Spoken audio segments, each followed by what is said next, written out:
All right, I'm the Flat Rate Master, and today we're talking about the MIlwaukee high-speed ratchets and how it made me retire a tool.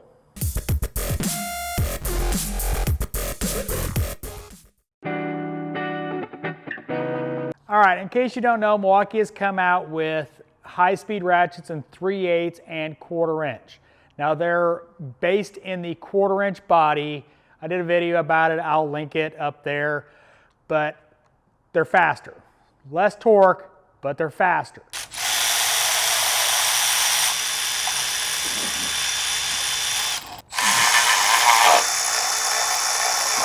Is this a tool that you might want? Maybe. Again, faster speed, but lower torque. Now you can wrench on these things. Trust me, I've put some torque through this 3/8. Less so the 1/4 inch, but I've definitely hit this one pretty hard manually. But it actually made me finally retire an old favorite, an old buddy of mine.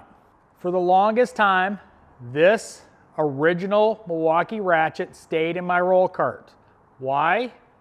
Well, spark plug. This has been my perfect tool to remove and replace spark plugs. Now, before the comments come, I run it down with this. I do not torque it. Well, I torque it with this, but manually, by feel, not running it down.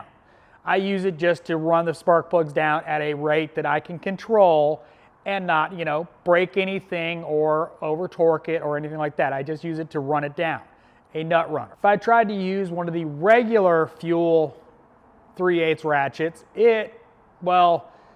really hard to be that gentle, and I haven't broken any spark plugs that I remember, but definitely got too tight. So I definitely stopped using this really quickly and went back to this. Now, since these high speeds have come out, and I've used the 1/4 inch a little bit, just FYI, I haven't used it extensively because I just recently got it, but the high speed has become my go-to for spark plugs. It does not put out as much torque as the regular fuel, and it's controllable, but faster. So I now remove spark plugs and install them, run them down. Just, I don't install them, I don't torque them with this, I just run them down with this and then manually torque it with the ratchet part. Or if it's a little tight, I will grab my Matco ratchet and run it down. So the advent of these has caused me to retire an old favorite. It allows me to run it down a little faster, but still very controllable, and I don't have to worry about, going too far and causing it to, over tighten something.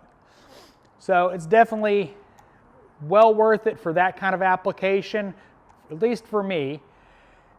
Is it something that you might be interested in? That's up to you to decide, but I've definitely retired a tool because of this. So as always, thanks for watching. I am the Flat Rate Master.